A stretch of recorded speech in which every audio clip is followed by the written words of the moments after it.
നന്ദി പറയാൻ രാഹുലിനൊപ്പം പ്രിയങ്ക ഇന്ന് വയനാട്ടിലെത്തും. വയനാട് ഉപതെരഞ്ഞെടുപ്പിൽ വൻ ഭൂരിപക്ഷത്തിൽ വിജയിച്ച പ്രിയങ്ക ഗാന്ധി ഇന്ന് വയനാട് മണ്ഡലത്തിലെത്തും. 2 ദിവസത്തേക്കാണ് പ്രിയങ്കയുടെ സന്ദർശനം. ഇന്ന് മലപ്പുറം ജില്ലയിലെ സ്ഥലങ്ങളിലായിരിക്കും പ്രിയങ്ക സന്ദർശനം നടത്തുന്നത്. 1 വയനാട് ജില്ലയിലും സന്ദർശനം നടത്തും. രാവിലെ 12 മണിക്ക് പ്രതിപക്ഷ നേതാവ് രാഹുൽ ഗാന്ധിക്കൊപ്പം മുക്കം, തിരുവമ്പാടി എന്നിവിടങ്ങളിലെ സ്വീകരണ പരിപാടികളിൽ പ്രിയങ്ക പങ്കെടുക്കും.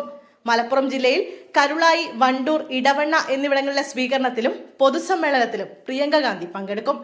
രാവിലെ 11 കോഴിക്കോട് വിമാനത്താവളത്തിലെത്തുന്ന ഇരുവരും ഉച്ചയ്ക്ക് 12 മണിക്ക് മുക്കത്ത് നടക്കുന്ന പൊതുസമ്മേളനത്തിൽ പങ്കെടുക്കും.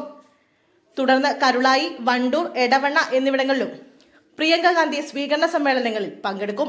നാളെ മാനന്തവാടിയിലും സുൽത്താൻ ബത്തേരിയിലും കൽപ്പറ്റയിലും സ്വീകരണ പരിപാടികളിൽ പങ്കെടുക്കുന്ന പ്രിയങ്ക വൈകുന്നേരം കോഴിക്കോട് നിന്ന് ഡൽഹിയിലേക്ക് മടങ്ങും. വയനാട് എംപിയായി വ്യാഴാഴ്ചയായിരുന്നു പ്രിയങ്ക ഗാന്ധിയുടെ സത്യപ്രതിജ്ഞ. ഭരണഘടന ഉയർത്തിയാണ് പ്രിയങ്ക സത്യപ്രതിജ്ഞ ചെയ്തത്.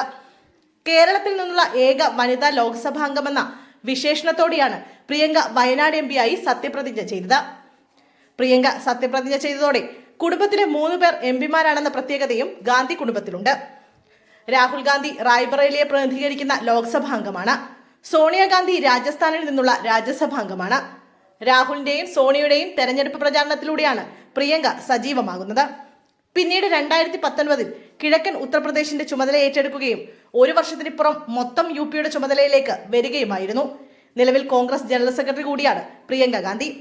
വയനാട് ലോക്സഭാ മണ്ഡലത്തിൽ 4,16,931 വോട്ടുകളുടെ റെക്കോർഡ് ഭൂരിപക്ഷത്തിലാണ് കന്നി പ്രിയങ്ക ഗാന്ധി വിജയമുറപ്പിച്ചത്. വയനാട്ടിൽ 64.27% പോളിംഗാണ് രേഖപ്പെടുത്തിയത്. കഴിഞ്ഞ തെരഞ്ഞെടുപ്പിൽ 73.57% പോളിംഗ് രേഖപ്പെടുത്തിയ മണ്ഡലമായിരുന്നു വയനാട്.